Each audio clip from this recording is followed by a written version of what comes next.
warahmatullahi wabarakatuh. Apa kabar murid-murid Bu Sifa? Semoga kalian semua dalam keadaan sehat walafiat. Sekeluarga juga dijauhkan dari virus berbahaya, diberikan kelancaran dalam segala urusannya. Amin amin ya rabbal alamin. Sekali lagi Bu Sifa ingatkan, meskipun kita belajar di rumah, jangan sampai menyurutkan semangat menuntut ilmu karena kalian berada di jalan Allah Subhanahu wa taala. Amin amin ya rabbal alamin. Langsung saja, pada kesempatan kali ini Bu Sifa ingin melanjutkan materi minggu lalu, yang mana ini materi masih berkaitan dengan dukungan dan reaksi rakyat Indonesia terhadap proklamasi kemerdekaan. Oke. Kalau yang pertama kemarin ada reaksi langsung dan spontan dari masyarakat Indonesia. Sekarang Bu Syifa ingin menjelaskan tentang reaksi masyarakat dengan melucuti senjata dan pengambilan aset Jepang.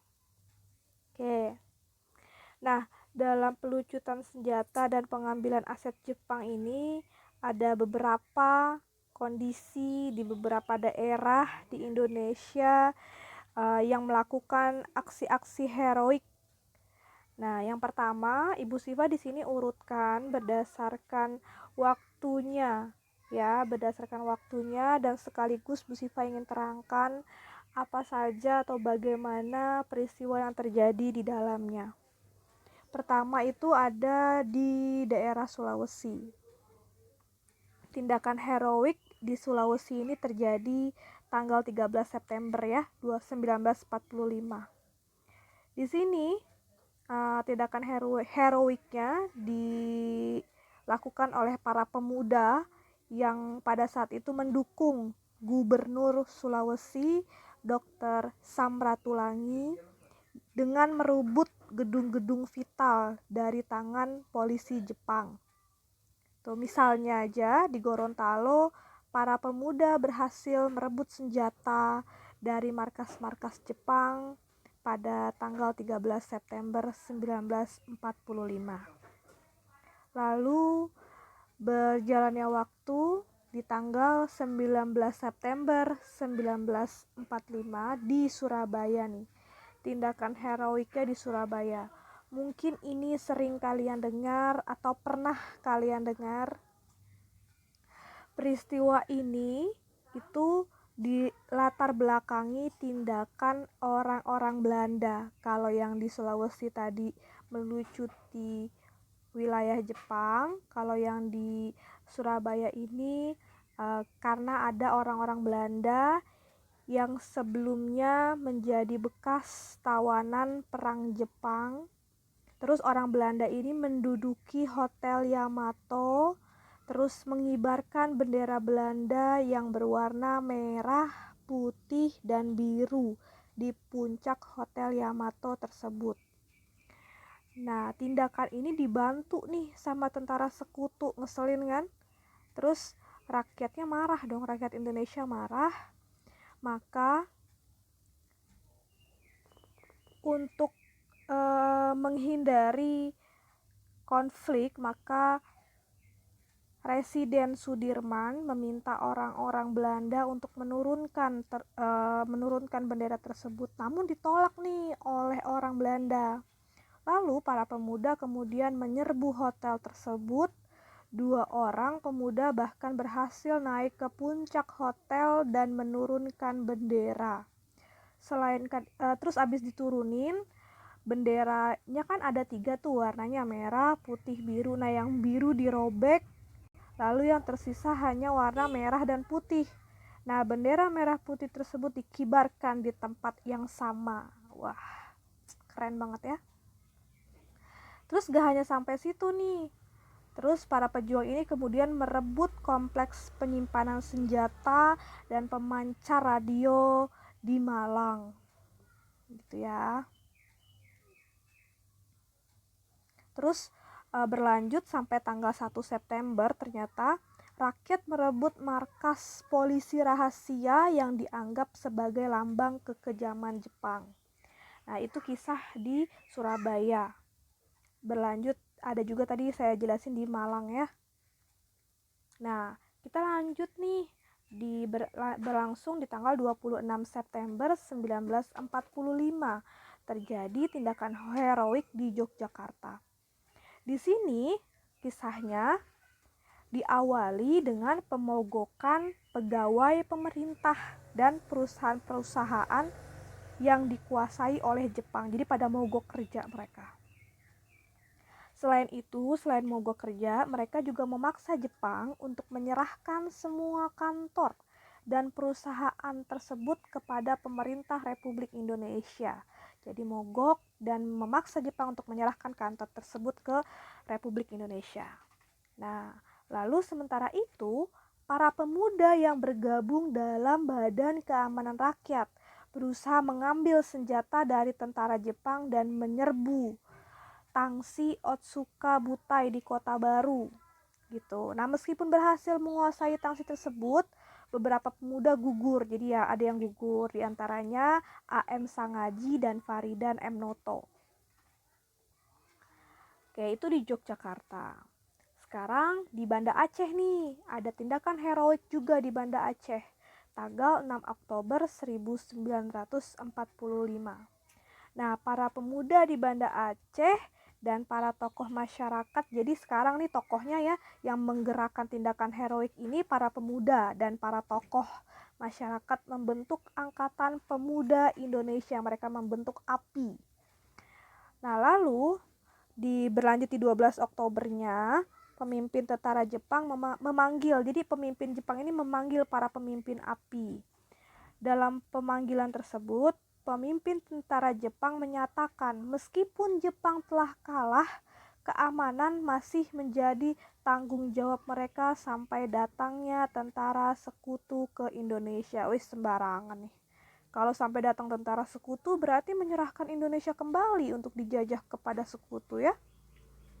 Mereka walaupun kalah tetap punya harga diri ternyata. Oleh karena itu, Jepang menegaskan nih semua kegiatan mendirikan perkumpulan, apalagi jadi Jepang menegaskan bahwa nggak boleh lagi nih ada perkumpulan lagi, nggak boleh mendirikan perkumpulan apalagi tanpa izin, itu harus dihentikan, kata tentara Jepang gitu. Terus terang dong, jelas sekali dong para tokoh dan pemuda menolak, iyalah gitu kan. Dan terjadilah bentrokan yang terus meluas ke tempat-tempat di sekitar Banda Aceh itu. Berhasillah tuh para pemuda dan para tokoh mengambil alih kantor-kantor pemerintah Jepang, melucuti senjatanya, serta mengibarkan bendera merah putih. Keren kan? Ya, kita sudah merdeka, mau dijajah kembali. Enak aja. Lanjut nih, di Sumatera Selatan, 8 Oktober 1945. Nah, peristiwa ini berawal ketika Dr. Abdul Karim Ghani, pemimpin Sumatera Selatan lah ya, bersama seluruh pegawai pemerintah melakukan upacara. Nah, pada upacara itu dikibarkanlah bendera merah putih. Diumumin juga bahwa seluruh Keresidenan Sumatera Selatan atau di sini Palembang hanya tunduk kepada pemerintahan Republik Indonesia. Nah, perebutan kekuasaan di Palembang ini tidak menimbulkan korban karena orang-orang Jepang di wilayah ini bersikap menghindari pertumpahan darah. Wah, kalau di Sumatera Selatan ini Jepangnya sudah tahu diri lah ya. Mereka takut kalau terjadi pertumpahan darah. Nah, lanjut nih di Semarang. Nah, ini kalau kalian juga pernah dengar nih, ini disebutnya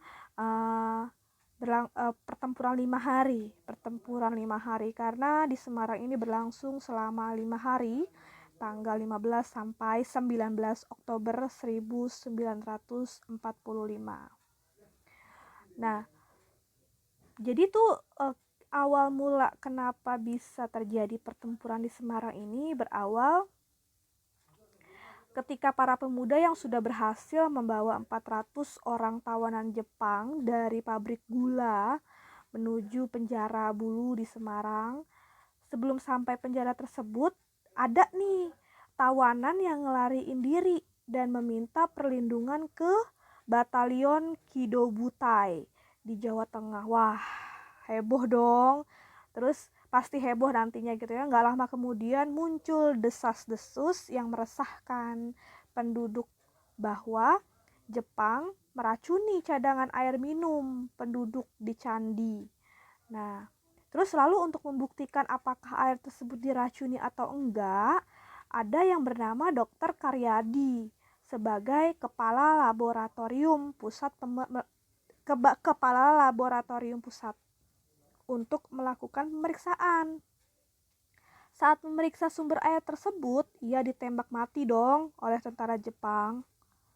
Nah, peristiwa ini memicu kemarahan para pemuda. Lalu, pada 14 Oktober, mereka menyerbu kantor-kantor pemerintah serta menangkap dan menawan setiap orang Jepang yang mereka jumpai. Nggak mau kalah nih Jepangnya. Ngebales deh besokannya tanggal 15. Menyerang pos-pos pemuda.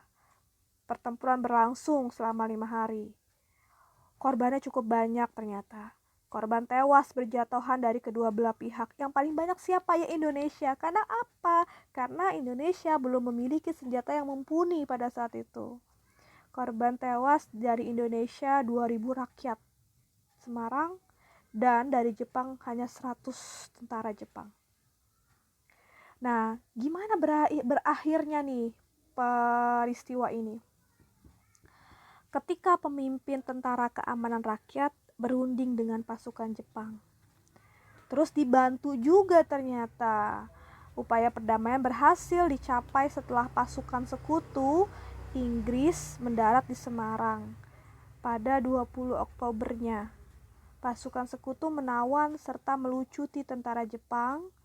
Monumen Tugu Muda di Semarang yang berdiri saat itu dimaksudkan untuk mengenang tindakan heroik pemuda Indonesia melawan Jepang. Jadi di Semarang itu ada monumen Tugu tinggi ya untuk mengenang peristiwa ini. Oke, lanjut nih di Kalimantan tanggal 14 November 1945. Nah, dukungan nih, maksudnya di Kalimantan ini ingin memberikan dukungan terhadap proklamasi kemerdekaan. Terus dukungannya dengan melakukan pengibaran bendera merah putih serta mengadakan rapat. Terus pada 14 November sekitar 88.000 orang dengan gagah berani berkumpul di Komplek Nica sambil mengarak bendera merah putih. Wah, tindakan heroik mereka itu berupa kayak menunjukkan kita sudah merdeka, kita Indonesia, ini bendera kita gitu ya. Orang yang gagah, saya ngebayangin itu orang gagah 8.000 kayak gimana. Selanjutnya yang terakhir, tindakan heroik terjadi di Sumbawa 13 Desember 1945 yang pada saat itu di sini dipelopori oleh rakyat Sumbawa yang berusaha merebut pos-pos militer Jepang di daerah-daerah sekitar Sumbawa gitu. Nah, inilah kelanjutan dari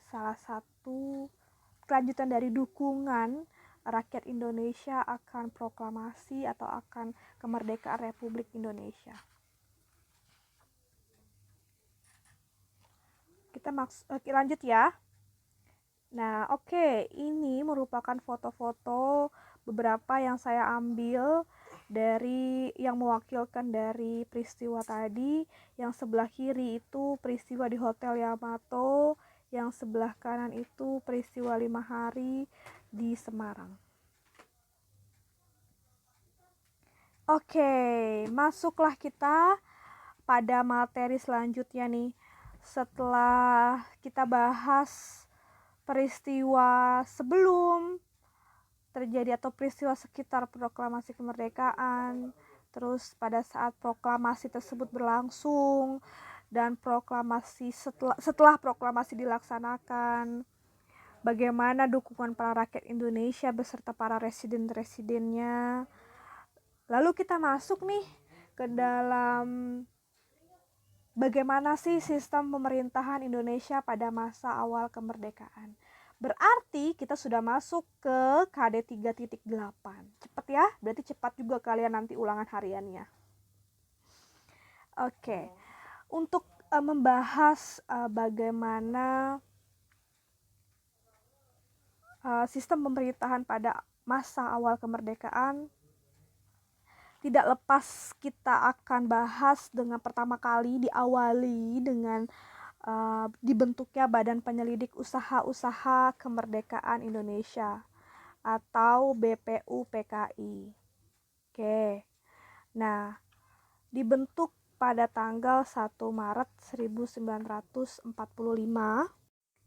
Sebenarnya sebelum diresmikan pembentukan BPUPKI tanggal 1 Maret 1945, sejarahnya itu jadi yang sudah kita ketahui bersama sebelumnya bahwa sekitar tahun 1940-an ya, Jepang kan sudah punya feeling, sudah memprediksi bahwa dia akan kalah dalam Perang Asia Pasifik.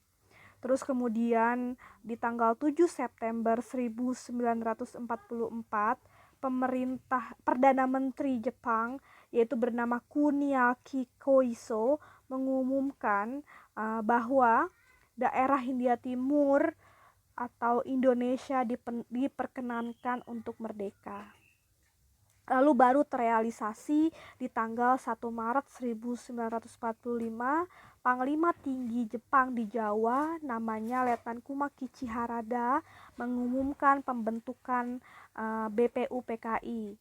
Oke, berarti yang sudah kita semoga kalian pernah dengar bahwa BPUPKI ini merupakan dianggap sebagai badan bentukan Jepang, meskipun untuk menyelidiki beberapa hal terkait di sini tujuannya ya, tugasnya itu beberapa hal terkait aspek politik, ekonomi, pemerintah dan hal lain yang diperlukan untuk menjadi sebuah negara.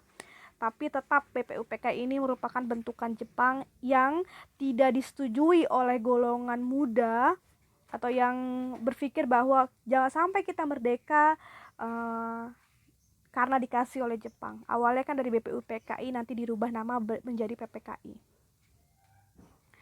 Nah, di sini tugasnya itu kan untuk beberapa hal yang diperlukan untuk menjadi sebuah negara jika merdeka. Oke, katanya gitu ya. Jika merdeka. Oke. Di sini ditunjuklah ketuanya. Siapa ketuanya ini? Diingat ya. Ini merupakan Dr. Rajiman Widyodiningrat yang sebelah kiri ada tulisannya itu ketua. Sebelah kanan yaitu Bapak Wakil Ketua, di sini RP Suroso wakil ketuanya. Oke. Nah, dalam BPUPKI ini melakukan sidang pertama tanggal 29 Mei sampai 1 Juni. Sidang ini dimaksudkan untuk dapat merumuskan dasar-dasar negara Indonesia gitu ya.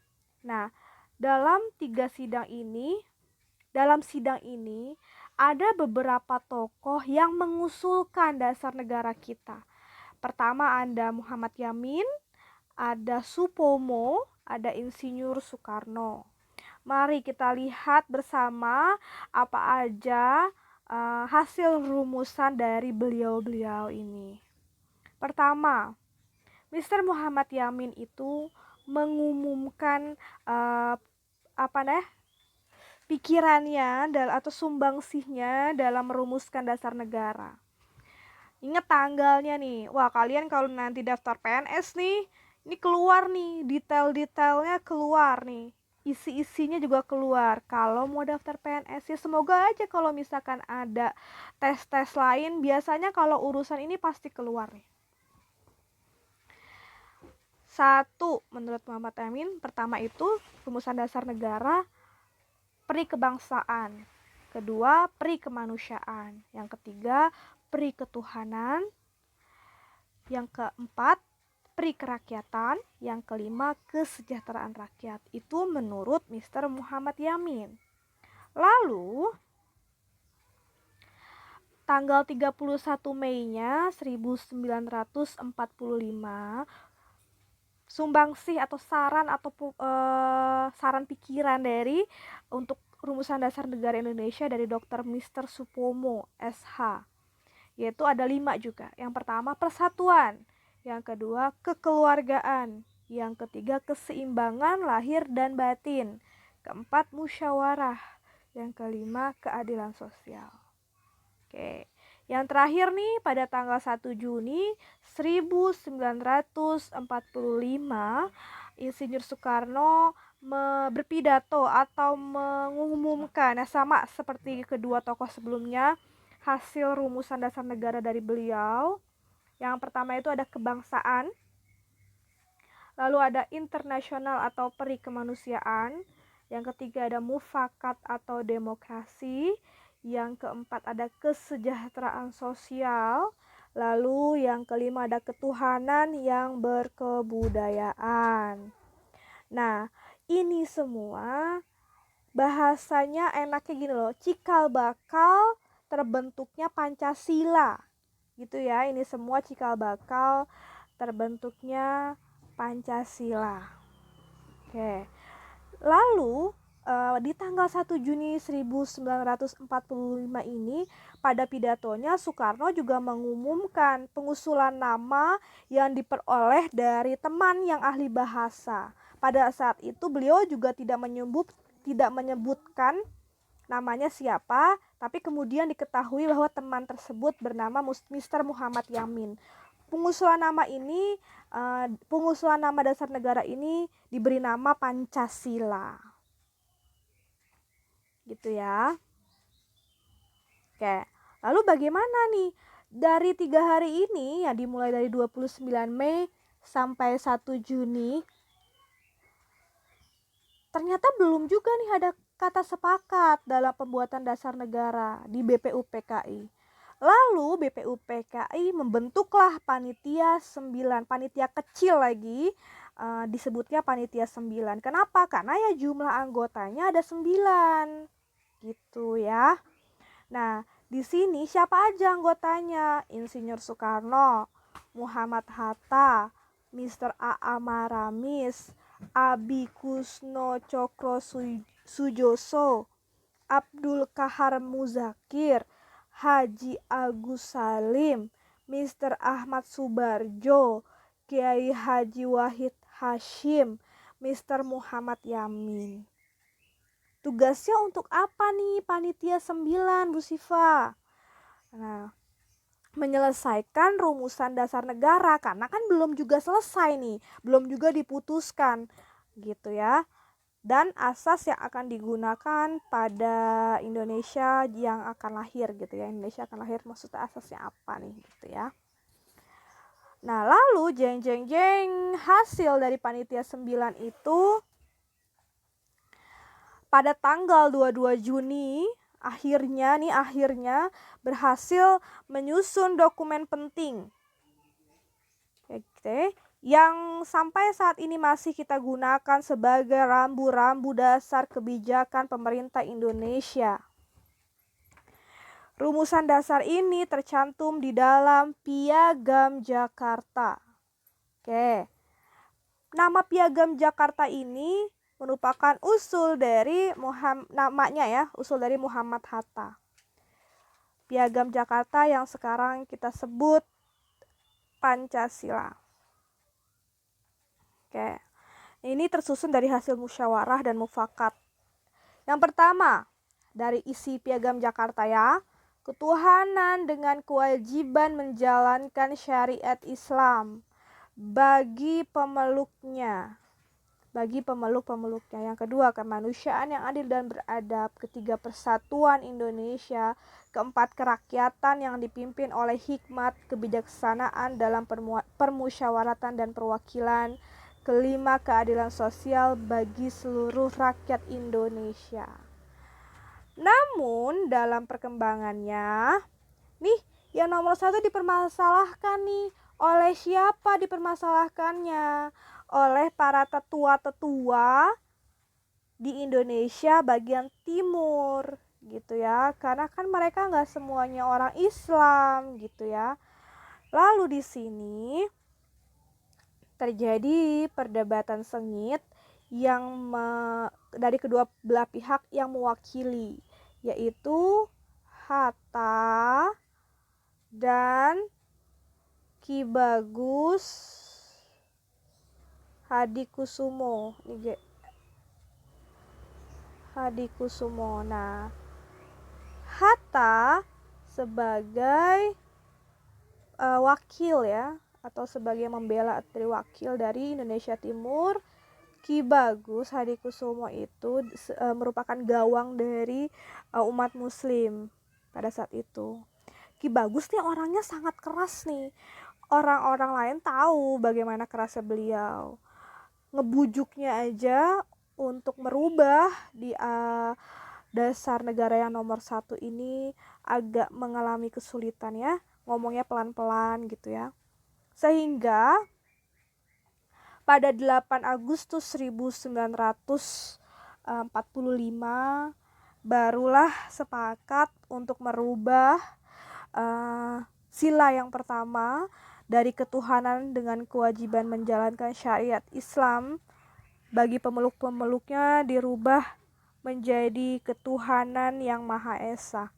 Lah, kata-kata ketuhanan yang Maha Esa itu pun dibentuk oleh Ki Bagus Hadikusumo. Dia bilang, oke, saya mau ganti, tapi kalimatnya saya yang buat. Jadi dari hanya ketuhanan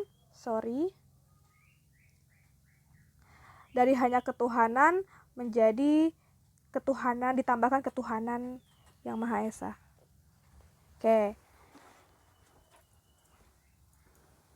Oke deh, sampai di sini materi yang Ibu sampaikan. Semoga bermanfaat untuk kalian semua. Apabila ada kesalahan-kesalahan kata, mohon dimaafkan pintu maaf yang sebesar-besarnya. Kurang lebihnya Bu Syifa mohon maaf. Wabillahi taufiq wal hidayah. Wassalamualaikum warahmatullahi wabarakatuh.